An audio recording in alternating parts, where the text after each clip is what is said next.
Hi, everyone. Thanks for listening to the Founder Spirit podcast. I'm your host, Jennifer Wu. In this podcast series, I interview exceptional individuals from all over the world with the Founder Spirit, ranging from social entrepreneurs, tech founders, to philanthropists, elite athletes, and more. Together, we'll uncover not only how they manage to succeed in face of multiple challenges, but also who they are as people and their human story. You can find us on Apple, Spotify, and Google Podcasts, as well as social media and our website at thefounderspirit.com.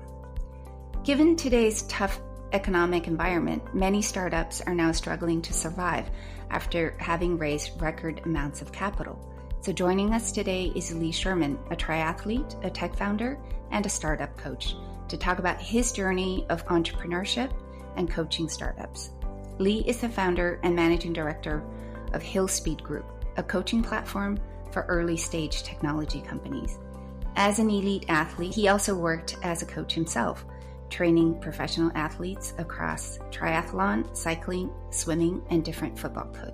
Having worked in growth companies from scale-up to enterprise, Lee founded Pantry Co., a business-to-business software platform for the hospitality supply chain. When he closed it down a few years later due to burnout, he knew that it was time to get back into coaching and help improve the way that we train and advise tech founders.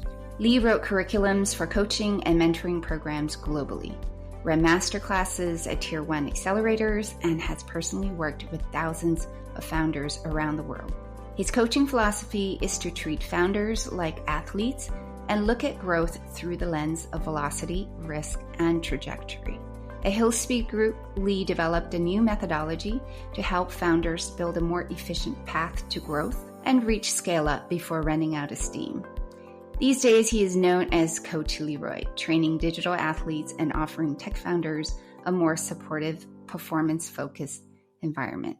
Hello, Coach. Welcome to the Founder Spirit podcast, and thank you for taking the time to join us today. Hey, Jennifer. What an intro. Thank you very much. It's an absolute pleasure to be here. Growing up in Australia, what motivated you to become an elite triathlete? The answer's pretty simple. It was my dad, and I remember the exact moment he dropped the idea of enjoying the feeling of greatness in the arena of sport. And we were on a camping trip. I must have been 9 years old, and sport was obviously a big part of our life. I'm one of 4 kids. I'm the eldest. So we were always doing sport as activities. But on this particular camping trip, Dad told me about his experience as a swimmer in the school team at high school. And the way that he described it, I felt like I was there. And that was the moment when I started to identify as an athlete, not just a person who enjoyed sports. My life became very different from that moment. The story that my dad told me was about being on the blocks in a team relay in swimming. And relays in any sport are really exciting. And I remember that vividly, so much so that I made it my mission to become the swimming captain. And I was the first person in my school to become a senior swimming captain before I was a senior. I capped out in swimming early. I had a lot of success in the events I was doing, and I started to do open water swimming. And this sport called triathlon was on TV. I remember looking at these athletes that would get out of the water and jump on a bike and then run. I just thought that's the next level that I craved. And so I got into triathlons. And if you're good at swimming in triathlons, you come out of the water first and it's a really good feeling because you're in front. And I was fit enough to hold the front on the bike, and then eventually the good runners would catch me. But I really enjoyed the idea of being at the front of the sport for so long. And as great athletes developed around me, I was part of their training team, and it just became a mission in life that I really liked. And triathlon wasn't big in the late 90s. These days it's much more popular. Becoming a swimmer, graduating into a triathlon was a natural flow of events, but I'm sure we'll get into this, but how I handled that transition, I would do it differently if I had to mentor my son going through the same thing next time. And speaking of the 3 disciplines, swimming, cycling, and running in triathlon, how do you train for the triathlon races, both physically and mentally?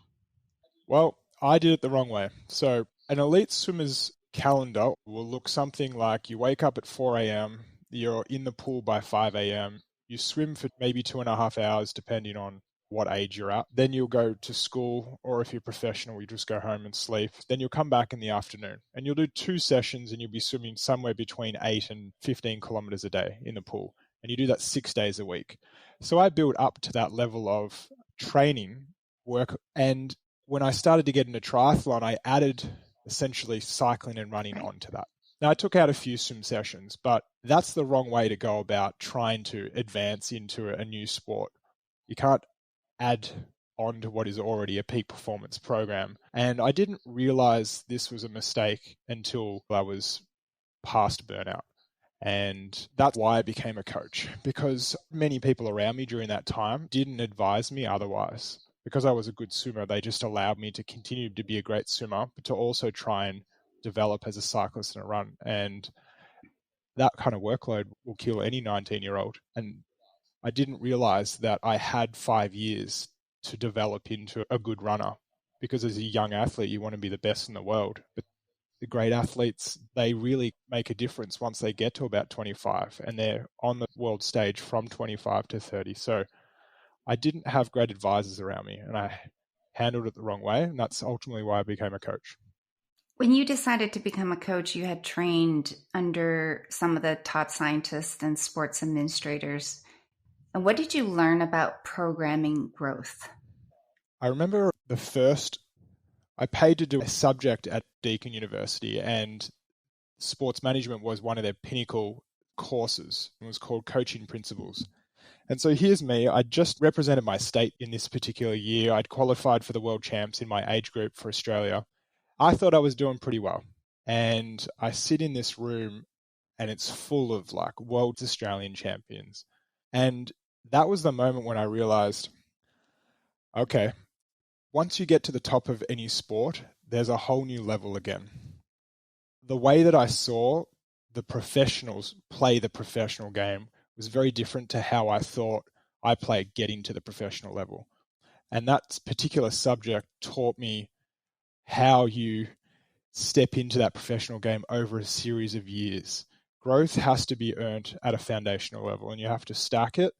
And what's important about stacking something is, think of a stack like a house of cards.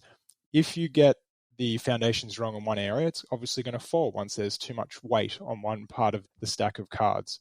And so as you build your stack of cards, you kind of have to step back and look and make sure it's evenly built. This is just a process of being intentional. That's what I learned in that very subject. And then over the next couple of years working under different coaches, I was able to understand that in practice in different sports. How does that look like in football versus when you're working with a swimmer or a runner? How you move someone through a series of growth efforts and allow them to recover.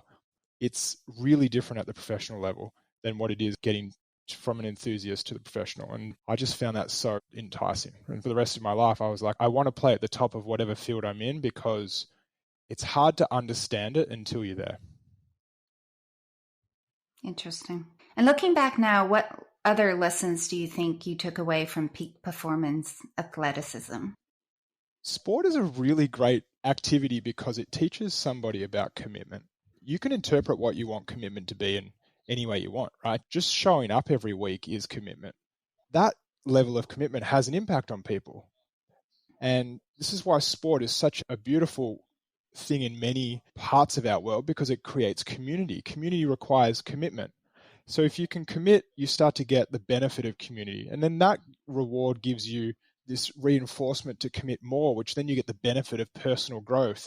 So commitment is this really awesome thing. The more you lean into it, the more it rewards you. And it's this upward cycle of growth. That's how you get into high performance in any area of life. You just commit for an extended period of time. Sport teaches you that, and it rewards you for the longer you commit. And like I said, you don't realize how much commitment is required to play at the top of a sport. And I think having had that level of exposure at an elite level and professional level in sport, when I came to business, I knew business is a low barrier to entry like sport, but it's going to get tough at the top. And I think a lot of people underestimate what it takes to be great in business because they haven't been great in other areas. They haven't committed long enough to understand that greatness is just about showing up. It's just commitment. And that's applicable to anything. And while you were training professionally, you had also worked a number of odd jobs to support yourself. One of these jobs was critical in forming your understanding of entrepreneurship. Can you tell us what that job was and what you learned from it? Absolutely. I've always worked odd jobs. When I moved back to my hometown in Melbourne after graduating from college, I got into retail and selling jeans and t-shirts. And it wasn't where I was expecting to be, but the roles that I wanted in my profession weren't available at that time. And this was a good way to bring in some cash over the summer period. But I got from that experience many things I didn't expect. And I recommend anybody, particularly if you have kids, to push your kids into an environment where they can learn to sell. Retail is really great because people walk into the store, so you have a captive moment with them and you have things to sell. And so it's a good environment to learn how to interact with people, but you realize that businesses do not work unless that sale can happen. So it's a really important function to how the world works. And if you want to make some extra money or you want to build a company, go learn to sell first before you start the business. Go get a job in retail. It's very rewarding, but it's also challenging. You founded Pantry Co., which is a B2B SaaS platform serving small and medium-sized businesses in the hospitality supply chain. What motivated you to make the change from the world of elite sports to tech entrepreneurship?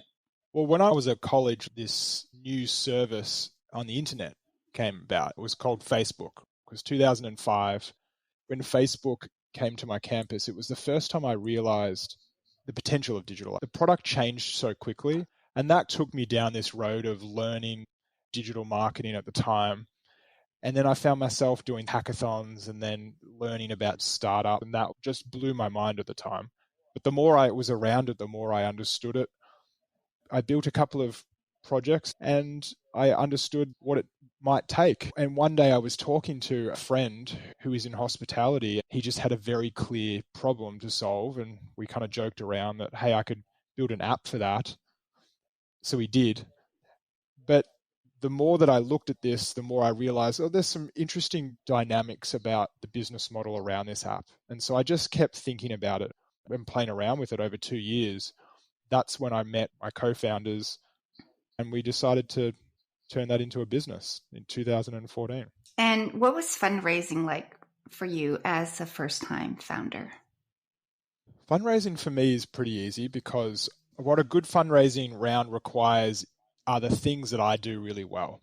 I talk to the investable vision and I move quickly, which is what an investor wants to see. So it's easy to get the first dollars, but the follow-on raises become a lot more challenging. And I didn't understand enough back then how much you should be preparing for the future always. It's 2014. Silicon Valley is all about move fast, break things, get as much money as you can and change the world. And it was an infectious culture, and there's a generation of us as founders who all were defined in some way by that. It comes with consequences, and I learned those consequences the hard way. But there certainly wasn't people, and there still isn't today, this is why I'm a coach, people don't tell you as a founder that could get yourself in some trouble if you keep going down that path. Or your model isn't quite right. No one tells you this. You're the head of the business. It's like life. No one tells you how to do life. It takes you a while to realize I've got to own that. That's right. You realize how hard it is to actually build a startup, even though you have 10 million in the bank. The money in the bank makes it even harder once you've had that experience, because it just then comes with this pressure to figure it out quicker. And if you felt pressure before that, now you feel this crazy sense of squeeze, and you're in the middle as a founder and the team members. And I think one thing I didn't understand, and I really wish someone had just said, Lee, stand back and just look at this, is I allowed the pressure to permeate into my team. And so they became stressed. If there's one role of a founder, you have to protect your team so they can do the work for you. And I just didn't understand that at that point. How important do you think investor recognition is to a startup. This idea of taking venture capital money versus bootstrapping or getting other sources of capital. Yeah, this is such a good question. I'm going to say something here, and to whoever's listening in the audience, you're going to interpret this the way you want to interpret it, not what I'm about to say. Because if you've got this idea that you want funding as a founder, it's going to be very difficult for you to hear any other storyline. But I would say this, you really want to understand what VCs expect, because what they say to you, what they want, is very different to what they need. And the good VCs will balance that relationship, what they need and what the founder needs. But at the end of the day, they're giving you money and they need that money back in an order of multiples. And if you give them a signal at any point on the journey that you aren't going to return their money back multiple times, not only will they become disinterested, they may start to find a way to get the money back somehow to de-risk their world. Now, I didn't experience this, but a lot of founders do. I had incredible investors. Most of them were angel investors, so it was their own money. And then we had some commercial venture-backed funds, like Techstars was one. And they all gave me space to build and crash the business. And I was terrified when I had to say, we have to close. Most of the investors were like, well, we thought you were going to close about a year ago. So you went longer than we anticipated. But I was really petrified, because when you say it's over, that's the moment when everything becomes real. I was terrified. And I'd say to anybody, go and understand the VC world a little bit more. Building a bootstrap business in the early days is so much more rewarding. It's actually probably no harder than raising VC capital, but get to a point where it is a business and then assess what would be the value of taking VC capital now. What could we do with it? Then you're in a great place to go. The great businesses now are all bootstrapped to start with, all the really good investable ones. And it's because it forces you to be a great founder from the start. And so VCs are looking at these businesses now, and they've been going for 2-3 years and they're actually profitable. Founders have got great work ethic. There's good structure. Give them 10 million and they'll actually grow, versus try and figure it out. So I think the landscape's changing for VC monthly. But if you're out there and you want to raise capital, understand what you're paying for on that capital. Yes. And also understand the personal motivations of the person that's going to be sitting on your board. One of my athletes, he's about to raise a round of capital, but it also could just be really great as a bootstrapped, profitable, small to medium enterprise vehicle. But he wants to go down the VC track. And I said, think of it this way. You own 80% of your business and your co-founder owns 20%. Here's what's going to happen. When you take investment, you will now own zero, and you'll have to vest your ownership over the next 4 to 5 years. So you'll go back to owning nothing, basically. You'll be required to vest, and you're probably going to be stuck with this for the next 10 years. You have to get real with that. And if you're comfortable with that, okay. But I think most people take the money and it's easy. You go back to zero. You don't have anything that's truly vested in most cases. It's an insane ride. So you got to look at it from all angles. It's a good way to think about it. On the business side of Pantry Co., what are some of the tough challenges that you've had? It's a good question. I think it's easy in hindsight to answer this, but the real tough part was managing relationships and your own energy. The more you find yourself feeling burnt out and falling into a burnt out state, the energy you give to relationships is harder to manage. And therefore you get less from those relationships. And then you can very easily start to feel resentment within those relationships. As soon as resentment creeps in, it's game over for that relationship. And this typically happens with co-founders. And it certainly happened in our case. We were just really burnt out individuals. And our default was to look at the things that we resented in each other. This is a really common story between co-founders, but you see this then happen at an investor level. You have to manage your own energy. That's the hard part, because then you can't do anything else in business. So in terms of managing relationships, managing your energy level, what would you have done differently? Well, I wish I existed to help me as a founder. And what I mean by that is I really wanted a coach or an advisor around me who understood what I was building. I got introduced to quite a few coaches and advisors, and everybody who worked around me were phenomenal. But I never felt like someone truly understood what myself and my co-founder were building. It was just us two. We always felt like there was nobody we could truly rely on for help. And so I wasn't coachable for that reason. So to answer your question, I really wish I had a coach that could understand what we're building and turn that into a set of structure and numbers. With structure and numbers, it's now, again, it's a sport. And now I can go back into that athlete persona and I can play the sport. And I'm very competitive. But I need to know the structure and I need to know the scoreboard. Without that, you can't play the game. And so I wish I'd turned business into a structured sport and reevaluated what game needed to be played at different stages as Pantrico evolved. And I just didn't understand that this is how you succeed at business. And that's what I do with founders now. I think it's difficult because you're a first-time founder. Everybody gives you advice, whether or not you want it. They want to help you, but they don't actually really know how to help, in a sense. That's at least my experience. Yes. Yeah, absolutely. From my perspective, it's less that they don't know how to help. It's more that there's just no structure for them to help consistently. This is why sport is such a good environment, because if you bring a coach into a sports team, that coach will know how to operate immediately without even having met any of the other staff. In startups, particularly in these accelerator environments, which I've been around, I was one of the first Australian founders to go to Techstars, which is a tier 1 accelerator. And so I've seen inside of these environments, and they've changed, but you get these mentors around founders. And it's like this: if you want to run 5K, and you've got 3 of the best coaches on the planet. Now, all these 3 coaches have very different training methodologies. I know this because I've watched them. Now, you're getting 3 different pieces of advice on the same goal. And then those coaches go off and do their own world. And in the startup world, it's like we've just given the founder value.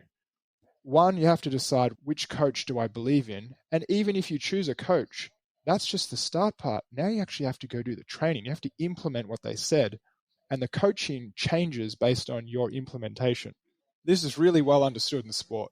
But in startup world, this is actually what we do. And we do it with VCs and advisors. And the founders are sitting there going, I don't know how to interpret this. So what the founders end up doing is trying to make it comfortable for the people that are helping them, because you're grateful. So you're trying to help the advisor feel a sense of connection and meaningfulness.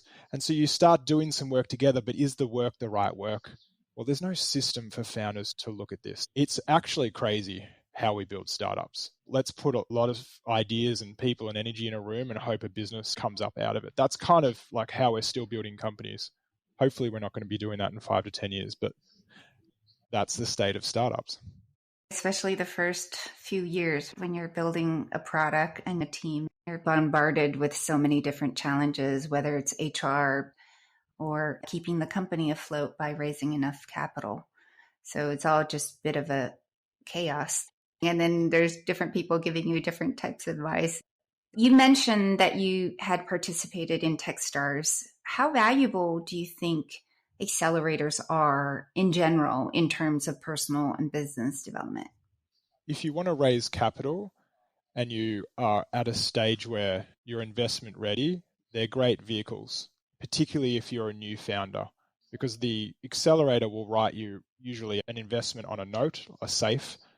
And so that is very easy then to get a bunch of other investors and close the round. It removes a lot of the friction for getting your first $500,000, $1 million, $2 million. But you've got to be ready. You've got to be investable during that accelerator, because if your investment window is too far after the accelerator, you've lost the momentum. But that's really all an accelerator is these days. If you go back to arguably the first accelerator, which was Y Combinator in Stanford, Paul Graham was just creating an environment for creatives to make something.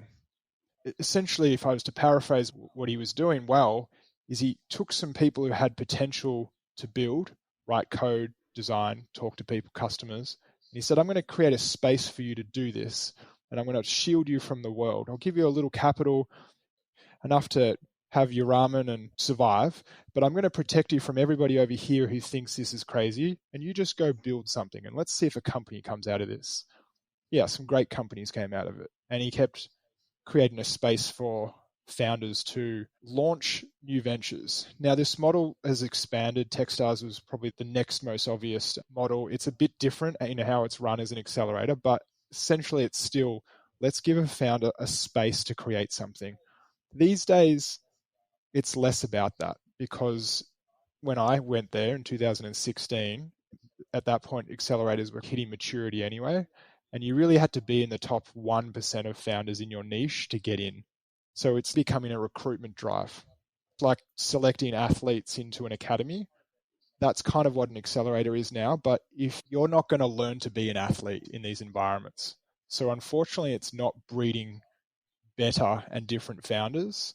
It's just accelerating what exists today. So I think I'm less excited by the accelerator environments these days, and it's certainly my motivation to create more growth-focused environments for founders. What do you think the accelerators and the startup coaches are missing today when it comes to nurturing founders?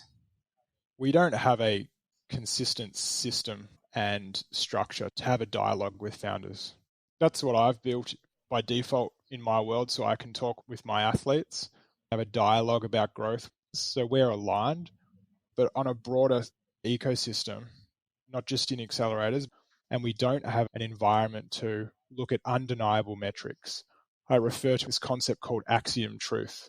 An axiom truth is essentially, if I say it, it's truth. And if you think about the pitch deck that a founder creates, this is a great example of an axiom truth. Here's a deck that represents what I'm building, and I give it to an investor, and their only way to interpret me is via what they're reading.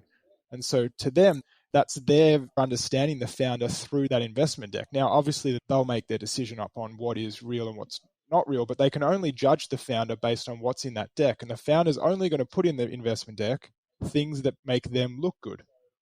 So this is the problem with startups. You have to move away from an axiom truth to more of an undeniable truth. Like, let's agree on a structure, and then you tell me where you sit on that structure.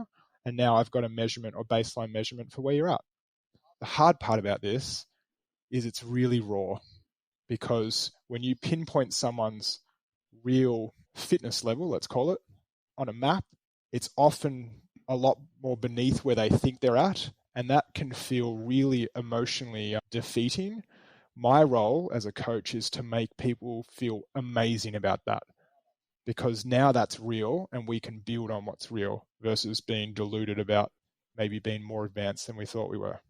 When you are doing a startup, many times we have our own hypotheses of what we think the market look like, especially in B2B. You have a set of assumptions when you build a startup. And then you go out there in the real world. If you're lucky enough, you get to talk to some people. People give you different feedback depending on the company. And it's very difficult for founders to actually go through this process, because this process can take years.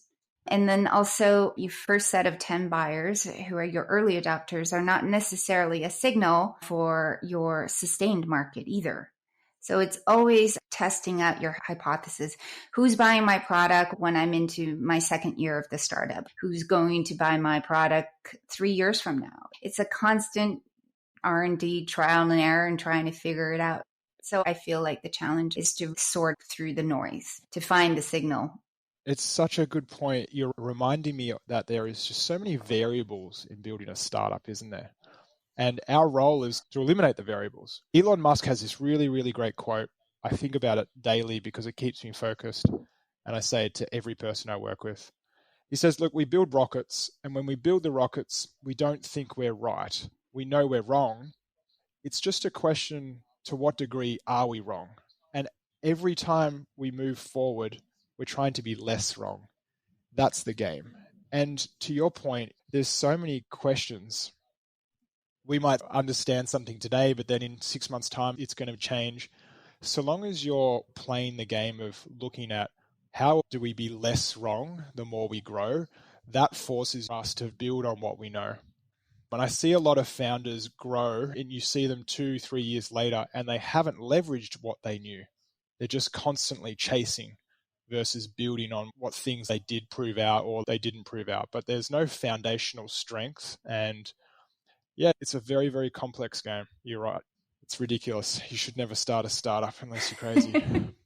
It's true. It's hard to be a founder. And that's why not everybody can do it, right? So I want to take us back a little bit to Pantry Co. Pantry Co. had facilitated over 26 million in orders, and that's roughly 5% of the market in Australia, in your niche market. Yet in 2018, you had to close it down. Can you tell us what is the story behind that? Yeah, some context. The platform was a commerce platform in the supply chain of hospitality. So essentially we just took an order from a cafe or a restaurant and got it to their supplier, like the coffee roaster or the milk supplier, via a digital channel. So orders were on phone, fax, and email, and SMS. And every cafe has about 10 suppliers. And so there's this crazy network effect, and everyone was on their own communication channels. So the idea that I had back in 2012 was like, what if everyone was just on one platform? Wouldn't that make sense, right? To your point, though, once we started to get in, and that was the reason I went from it being a hobby, because I looked at the potential of this business and it had a network effect. If I could get one cafe, they would send orders to 10 suppliers. Now I've got 10 suppliers who are seeing Pantry Co, and they probably have 50 to 100 cafes each. And I said, if we could tap into the network effect, this will work. The second hypothesis was, not only should we tap into the network effect, we have to turn a supplier into a customer in under 30 days. For example, if they got an order from a cafe and they have 50 other cafes, we have to figure out how to get those 50 cafes on our platform. And we've got a 30-day period, which is 4 ordering weeks. If we couldn't do it in 4 ordering weeks, they would stay on their traditional channels, phone, fax, email, because they didn't want to change. Nobody wants to change behaviors. This is the hardest part about tech. We're not in the game of building products and features. We're in the game of helping people break habits so they can use our product and features. So they were the 2 hypotheses that we proved out. What happened as a result of that came a lot of requests for our product to go in certain directions. I didn't know this at the time, but looking back, I didn't understand the game we were playing. We were in the game of orders, getting orders from one side of the marketplace to the other efficiently and reliably. And our game was to increase the volume of orders. Now, what levers do we have to do that? We can bring on more buyers, we can bring on more suppliers, or we can increase the volume of the already existing orders. They're the only 3 things that would increase the volume of orders. If I had known that that was the game, I would have been a lot more structured about how I built and brought new buyers into the network and new suppliers. But instead, as a young co-founder CEO with very little product management experience, I was focused on the feature set that the suppliers wanted, and there was a lot of variability, and it just pulled us in a direction of serving big customers and small customers, and we weren't focused. And we burnt out because, well, actually, I thought we didn't have the capital to build out the team necessary. But in actual fact, if I had the capital, I would have wasted it anyway, because I didn't know how to product manage growth. So growth made us founders burn out. And once we were burnt out, we started focusing on the problems and not the company. And it's eventual game over at some point. Burnout is the reason every startup company fails. Everyone says there's reasons. It's burnout, because if you're not burnt out, you keep going. And most people stop for a reason, but it's because they just can't or don't have the energy to go find another reason to keep going. That's the definition of burnout. While we're on the subject of burnout, as mentioned, having already dealt with it earlier as an athlete, why do you think burnouts happen? I know exactly why burnouts happen. Burnouts happen because how our mind thinks about the future is different to the reality we're living in. So when our expectations are noticeably different to the reality, this starts to become a strain on us as humans. And think about this in your own life. It could be a financial situation or fitness. I want to be fit, but I feel like I'm just stuck here at the moment. If your mind can see a vision in the future, but your reality doesn't feel like you're moving in that direction, you feel strain in the body. Now, what the body needs is a system to get from where we are today to that future. If you can find that system and you can start building momentum, the feeling of stress is under control or subsided. If you can't, if your body doesn't have a system, you start to produce chemicals that you just don't want excess of, cortisol in the body. This is how you lead to then bad decisions. Bad decisions get you further away from the reality. I'm just not going to get the $1 million raise, right? And at some point you give up. And that's what burnout is. It's the point where you stop. It's really interesting because I went through my own burnout. When you're used to getting your way and succeeding, and all of a sudden you are faced with multiple failures, and the fear then creeps in. And that fear becomes stress on the body and in your brain. And when you're stressed and when you're tired, those are not good times to make decisions. So I feel like with sufficient rest, you can always recover. And then when your mind and your body feels good, that's always a good indicator to go on. Yes. And it's not like we as individuals give up because we can't keep going. What often ends up happening is you realize what it will take to get there, and you already feel spent or like, I don't have the energy. And so from my example with Panchuco, I realized when I lost my co-founder and then I tried to rebuild the team without him, we partially did it, but then I realized we had a lot more work to go to get it to a place of stability. I'm physically and mentally not ready for that. I'm not in a great state. So what I would need to do is go away and rest, and then I'd need to come back. And I looked at that as an option. At that point, I was like, I'm not motivated to come back. I wasn't passionate about the customer's problem. Because when I came into the startup, I was really passionate about network effect and the product we were creating to activate that network effect. That brought me alive as an entrepreneur, solving that problem. But as we had to deal with the problems of the industry, I felt a lot of weight dealing with the industry itself. And so I wasn't motivated to keep going to serve the end customer. And that's a really great reason to stop, because you're not going to do much value. Yes, that's why we called it quits. And what can founders do to avoid burnouts? You need a model for growth, and that's the foundation. In sport, you have a training model for whatever sport you're creating. In business, you have to have that. Now, this is not something a lot of people talk about. So most founders be like, well, I don't need that. But you do. You need a model, and you need a team around you. It could be a board. It could be just close advisors, people who can keep you accountable, playing to the model. And if you're playing outside the model, they should tell you. And they're there for you. You need to know that there's people who care about your capacity to play the sport, because it's hard. I think today we're very good at going off and doing life by ourselves and taking on our own problems. We've got to be a great parent, and we've got to act like we've got it all under control. We shouldn't be that hard on ourselves. So founders need a model for growth, and you need a team, and change that team out. You're going to be doing your business for 5 to 10 years. Make sure your team around you are fresh, and let them know that you appreciate their support. This episode is brought to you by Neonce, Deeper Than Beauty. Neonce is a science-based Swiss luxury skincare and nutritional supplement brand focused on activating the body's natural ability to rejuvenate and regenerate for a more vital, youthful, and energetic appearance. Powered by groundbreaking furnace biotechnology, its award-winning formulas with the exclusive Swiss Glacier Complex combine over 100 powerful, natural, active ingredients with leading clinical research.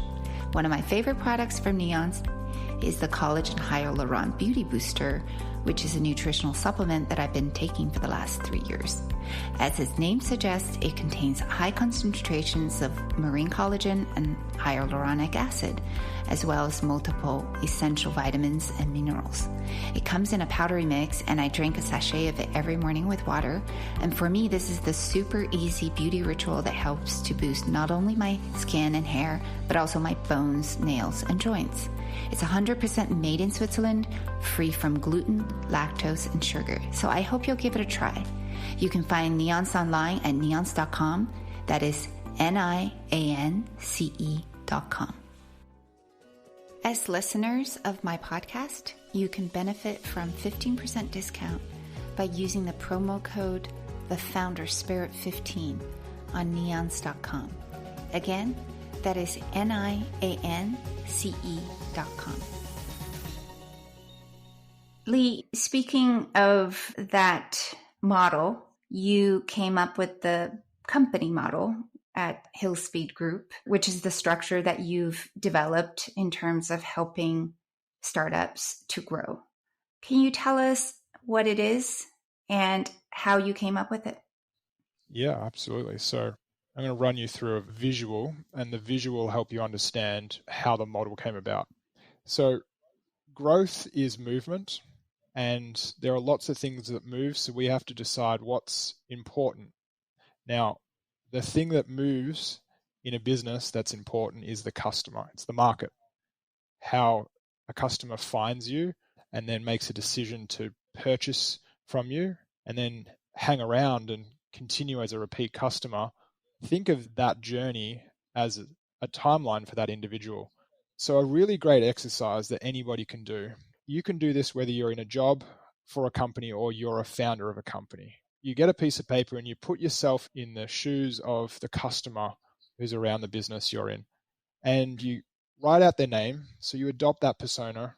You write out Jennifer, and then you list the interactions Jennifer's going to have finding your business, becoming a buyer in your business, a customer, and then adopting the product and staying around. So I arrive at the website, I book a demo call, I discuss with the technical pre-sales.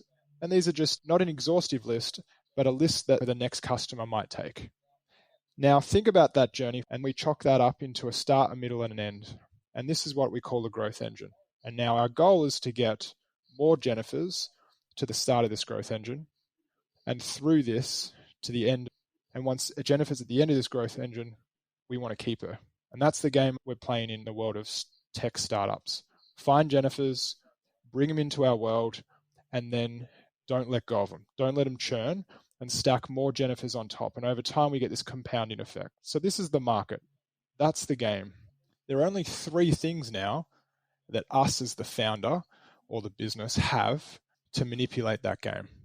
We have people, we have the products and systems within the company, and we have finance, revenue, money, capital, whatever you want to call that. They're the 3 things. That's all a business is. And you use those 3 things to move the market. So now we've got 2 pillars. We've got a market pillar that moves. That's what drives growth. We've got a business pillar. That's what enables growth. Now, who makes the decisions? Well, it's the leaders. And in my case, working with founders, it's the founder. They're the first leader. So a founder there's 3 things that I can work with to make sure that they're using the business assets in the right way to move the market. And those 3 things are their strategy. So how they think. I just ask them, show me Jennifer's customer journey. And they'll show me it and I'll go, okay, cool. What part of this is true today? Can Jennifer do all of this? Yes. Okay, cool. So that's today's marker. Show me what Jennifer will be doing in 6 months. Does the piece of paper change? Oh yeah, she would be doing this, and we would make more money off her. Okay, now we've got 2 pieces of paper. This is now a base camp. How are you going to get from here to here? What's important about how you use your business, your people, your finance, and your product? That's called strategy. How we're going to climb up the mountain and get from base camp to base camp. The thing that keeps you on track to the base camp is the numbers you're reporting. So we have to make sure that there's some numbers that represent how well we are moving from that reality to the future reality. So strategy, reporting. And what's the one thing that I can influence as a coach? It's the founder's environment. Internally in their head, how they're thinking through this, their confidence, their internal capacity and self-belief, and their external environment. That's the most obvious one. And that's why accelerators exist. Put a founder in an environment conducive to growth, and by default, they'll grow. And I'm working with those 9 levers within the 3 different growth pillars to always assess, where is a founder now? What's true about now? Where does the founder think they're going? What's true about that? And how are they moving? And where I used to do this wrong, and the reason I came up with the company model, because I was just like a lot of the investors that I found frustrating who would just tell me advice. I started out giving founders advice. And what I realized I was doing is I was commenting on a founder's business through my lens of the world. And let's go back to our example before. We have 3 running coaches giving you advice. They're commenting on what you want through their lens of the world. The way that we're going to help this generation of founders and the next is we have to get really good at commenting on the founder's view of the world. And that requires us to first articulate their company model, because then we can talk to that. It's neither wrong or right. It's just what the founder is. And now you're talking to the capacity of a founder. So you can have 2 founders in the same industry. One's got very different skill set and aptitude for building. So you would talk to them in a very different way. But right now we talk to both businesses the same way because they're the same business. This is the missed opportunity of performance coaching in founders, but it requires a model. Interesting. How do you know when it's a business problem versus a human problem? That is a great question. The leader pillar, leadership, it's usually seen in reporting stops. How common, Jennifer, is a founder who has investors and doesn't send an investment update at the end of the month? It's just so common, isn't it? It's one of the most common things in the VC world. No matter what an investor will say, a majority of founders, I would say, end up not sending the update. And the reason they do this is because the update doesn't reflect the work that they feel they've put in. The numbers aren't usually going up, and they know judgment's going to come from the other side of the table, so they don't send the investment update because they're already in a tough place. I don't need any more judgment. I'm already a fragile state. So you usually see reporting drop off. And if reporting isn't dropping off, then you want to make sure that how the founder thinks about the numbers, the people around them are aligned to that. So there's an undeniability. When we say that number is X, it's undeniable to the group. And that's why I say your founder needs somebody around them, but those people around you are only important if the way that you read the numbers is the way they read it. If there's 2 interpretations, then you may as well not have people around you because they're only distracting you. In my own experience, it's very difficult for a startup to find really good board members and really good investors, because once the VC has invested money in you, you've sold them on this big vision and what your 3-year financial projections are, and usually you miss those projections, even if the VCs take a haircut, let's say 50%. So you go from a collaborative relationship to the interesting relationship with your own investors. And these are the people who believe in you, they put in the money, but it's very, very difficult. And then everybody plays that game, actually. Like everyone in the company has a persona. Even the board members and the investors have a persona, and they know that they have to play that persona to get you to the direction where they want you to go, even if they're a minority shareholder and may not have much effect on the company at the end of the day. Oh, absolutely. This is one of the dangers right now. We've seen in the last 5 to 10 years, the growth in funds, venture capital and angel investing funds has gone crazy, and accelerators. There's a lot of capital available. One of the unspoken dangers about this expansion is that you have a lot of people now in investment roles who have not experienced either the founder journey or the high growth journey. I didn't understand high growth until I worked at Zwift, Zwift.com, which is a virtual cycling platform, and Booking.com was scale. That was when I was like, oh, right, okay. The idea of getting to the professional level in sport and realizing, okay, now there's a whole new game. A lot of the people in investment are inspired by that early traction, but then as soon as a business starts to form, you start to see a P&L that you can read consistently. These investment characters start to influence, like they want to flex their muscles and be like, great, we've got a business here. And they start treating it like a business. Now, that's okay if you're building a small or a medium or even a large size enterprise. But if you're looking for investment grade returns, the outliers, as soon as you started treating the business like a business, it was game over. These are not businesses. These are vehicles for discovery. And the reason there's so few great founders on the planet is because this is really difficult. It's very difficult to ignore value today and keep exploring for more value at risk that you might lose it all. But VCs want 1,000 times return, and I'm seeing a lot of people around early stage companies, and just as the founder starts to get a signal from the market that they could be doing something special, everyone starts to get into formality mode, and more founder dreams are being killed than made. And what it's doing is everyone in the startup ecosystem, not everyone, but it's become the new job. Startups now are a general career path. And if you want to be a great founder, you have to navigate this. And now that's even more tough. When you and I were building startups, founders were the crazy ones. And now you're getting a lot more structured people coming into leadership roles. This is good, but sometimes you're turning businesses into too much structure too early on. They need to be able to run fast and uncover interesting value. It's hard. You talked about treating the trajectory of growth in terms of different base camps. And you also treat founders like athletes, yes, and help them develop the foundational strength to scale. What foundations are we talking about here? Well, the three foundations are always your leadership pillar, your market pillar, and your business pillar. And you can look at those three growth levers in each to figure out an equation that might give you the best sense of stability in those pillars. And that changes at every stage from zero revenue to 10K. But when you have a prescription for what to do, we think we need to do this. We don't know whether it's right or wrong, but we think this is the best use of our time. When you've got that, you work on velocity. Run fast in that pointed direction. This is different to speed. Velocity is about force of movement in a specific direction versus covering ground over time. But when you get signals that your direction needs to be reevaluated, or we need to stop and we need to learn what just happened, this is the point where you can increase your trajectory. And it's often done by bringing new skill sets or new perspective to own the things that you've just learnt.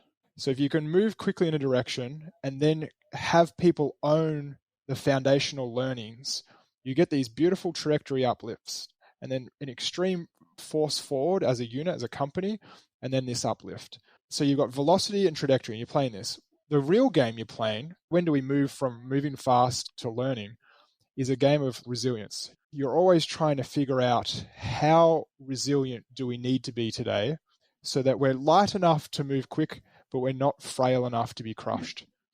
And every time you grow, you need a new level of resilience. So resilience is how you look at velocity and trajectory, but really you're just looking at, am I managing the business assets and to effectively manipulate the market for where I want to be? Now, I work with a seed stage startup at Christmas who had 2 million in the bank, no customers, no revenue. And they were optimizing in market for a certain usage pattern. So they wanted to bring people to their product and use it in a certain way. How we would look at the business assets is very different to a founder that I'm working with who wants to drive revenue now. And so there's no standard rule book for this. There's only a standard structure. We're asking, well, what's important to you as a founder? Do you want a volume of people in market moving towards this, or do we want one person, we charge them? We learn, we charge two, and we grow slowly. It's all comes down to what the leader wants, and that's influenced by, unfortunately or fortunately, the capital they've taken. Because if you've taken VC capital, we've got to play a quick game in market. We can't be slow. At the same time, we've got to learn. So to answer your question a long way, there's only ever three things that are moving: market, business, and leadership. And we're just managing that movement in context to what we want to achieve today. And what you said before is we're always looking at what might be needed in the future. the deals that need to be closed. So it's this very interesting game of dancing between reality today and a future state that we'd like to create. But this is what we do with athletes in sport. It's actually really, well, it's proven. I mean, if a 16-year-old middle distance runner presents themselves to a coach and says, I want to win an Olympic gold medal in 7 years, there's a structure on how we take that athlete and we move them through development stages of growth, qualify them into the world rankings, get them the experience they need, get them into Olympic qualifying, get them to Olympics, and give them a chance of success. By no means do we guarantee that athlete a gold medal, but we can put them on a path that's optimized for that result. So it's easy to apply this into a startup world. We just, for some reason, we're not doing it enough. This is why I find it so interesting. You found this more structured approach to putting startups on a path of growth. Speaking of resilience, how do you work with that human element? How do you work with founders to improve their own resilience? Because at the end of the day, that's why they burn out, is that they lack the resilience to continue. And that's mental strength. That's a good question. I like your questions. That part is about compassion. And that's actually been the journey for me. Caring about that before you care about the business. When I lost my company and I started advising and mentoring, I was just about the business. Like, I would come into a founder's world and I'd start helping them see their business. And sure, everyone else was trying to do that too. But what I realized over time, because you can break relationships really quickly when you're pushing in a direction that they don't know if they should go. You've got to start from that human. Originally, my company model was just market and business. It didn't have the leadership pillar. And I realized I was finding it very difficult to translate my model to somebody else. Everyone looked at the model and was like, it's really amazing, thank you. But I look at the way that they used it and it was very different to how I used it. And I realized when I talked to a founder, I was imprinting into the conversation an analysis of what I saw their leadership traits to be. And because I had a bunch of experience I could lean on, I could fill the gaps. Now, a less experienced person couldn't fill the gaps. Therefore, they weren't able to get the same results from the company model. So I was like, there's something missing. That's why it was the leadership pillar. But the leadership pillar doesn't mean anything unless you care about the leader. And I've really enjoyed over the last couple of years. I feel super grateful for when I work with a founder. Other than my family, like, I'll do anything for founders who trust me with their business. And I think when I come from that place, it makes the conversation about resilience on a whole new level because we trust each other. We can really push boundaries. So, give you an example. There's a founder that I know. He's really burnt out. He's been working on his startup. It's been 3 or 4 years now. His choice is either to shut it down or keep going, but his wife's not really very supportive of his startup at this point. And he came to me a couple of weeks ago. What would you advise him to do? Well, I'd ask him what he wants to do. Have you asked that question to him? Not what he thinks he should do, but what he wants to do? I think he wants to keep going. He really believes in it. Then I would just help him understand what keeping going looks like from how he thinks about it now, because it'll be a certain way and he won't be seeing all possibilities. And from that conversation, you extract, well, what's undeniably true. If you did that, what would then be true in the future? Let's see if we could reverse engineer a different way to get to that result, because it's the result you care about. And is there different ways? And you just start looking at this from different perspective. The part you mentioned, which would be the red flag for me, is that his support network, primarily his family, are a resistance. He has to solve for that resistance because that's his environment. You have to address that as part of the leadership model. And if it's unaddressable, unfortunately, the environment is saying that he can't keep going. So unless you change the environment, which when it's a significant other, it's really difficult. It's always just a set of questioning, and the founders always get to the answer that's right for them. These days, as you see it, what are the common mistakes made by startup founders? I'm going to answer it a different way. I believe you should only be a founder if you understand the problem you're solving. Now, a lot of people will say, I understand the problem.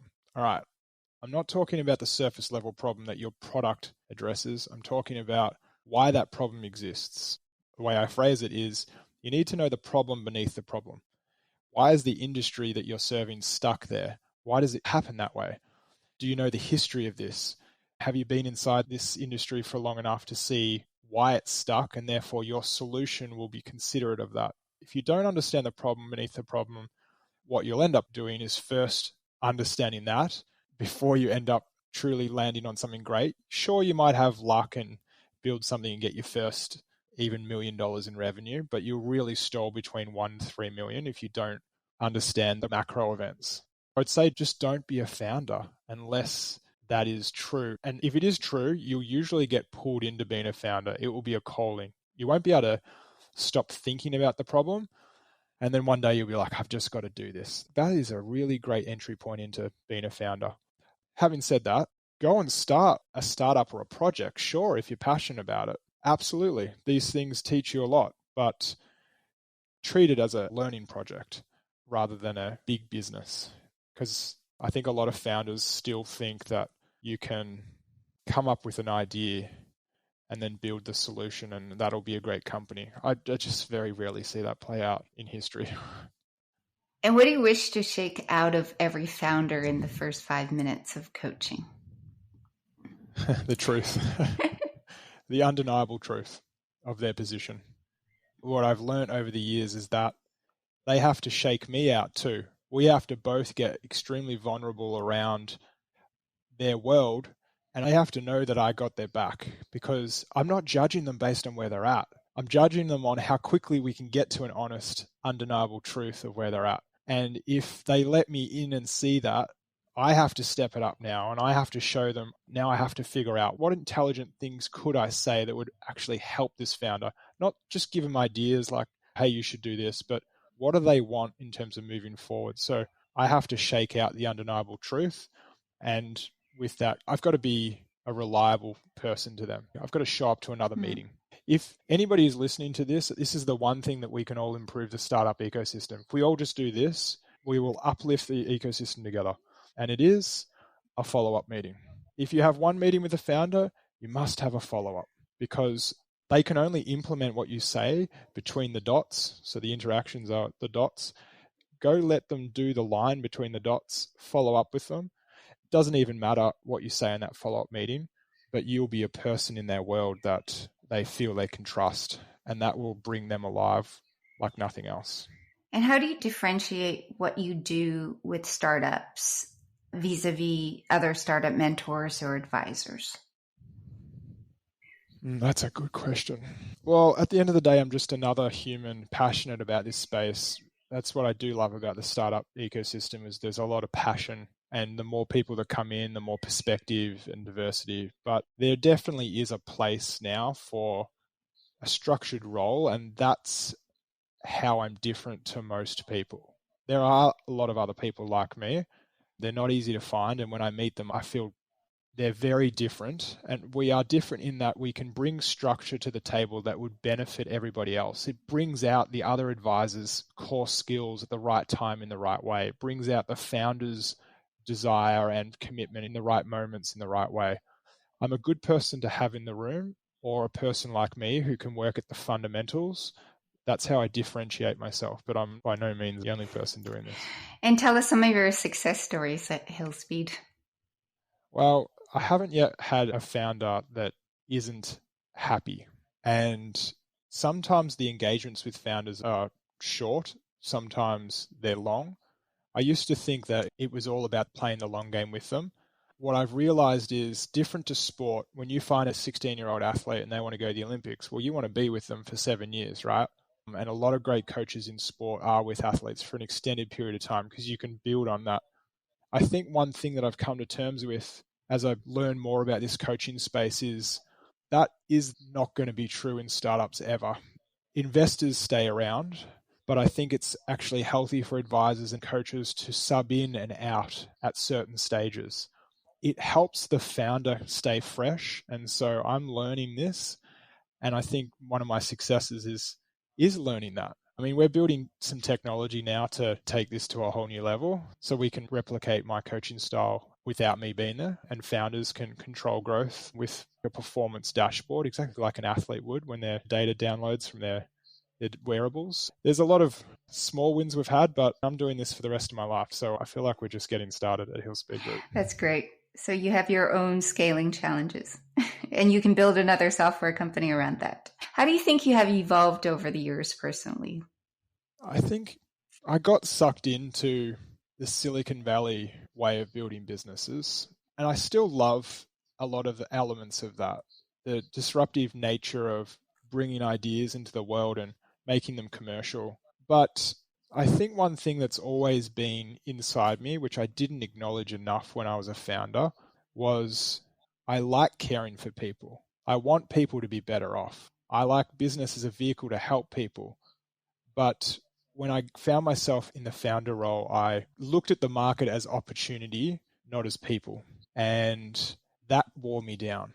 So I guess the more I build my career in the world of business, I'm really just eager to make the journey exciting on a people level. If I can be more human to them, maybe they can be more human with their businesses. And then hopefully the next 10 years of companies will be emotionally more mature. And look, if there's one thing that I just feel really excited about, it's the fact that we have more female leaders coming through. Man, I just obsess over working under females. I think they're the greatest leaders on the planet because they're predictable. You know what is expected of you generally. And I'm talking about the female, feminine style of leadership. I don't want to generalize too much, but there are new types of leaders and we've got more diverse minds coming into the workforce than what we had certainly 20 years ago. So I think we need to make sure that these businesses that they're creating are fundamentally different. And so I'm enjoying this space to explore that with people.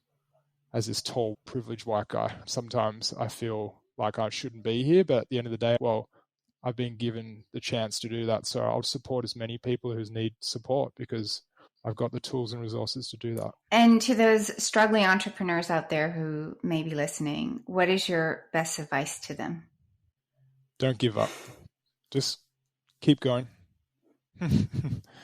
It's all a journey and the journey changes, but just don't give up on yourself.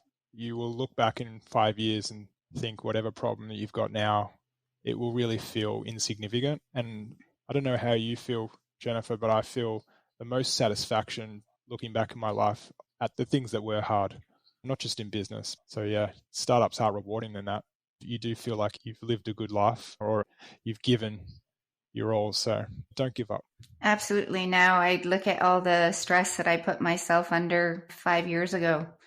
They came from me, didn't come from anyone else. I put myself under that stress. Yeah. So they do seem quite insignificant. So whenever I talk to founders, I always tell them not to be so hard on themselves. And even if they're going to fold the company. So to this guy, I basically told him, if you have to fold the company, then close it down, but don't let it define you because you will encounter many failures in life. And this is not the only thing. And I hope that that's not going to define him.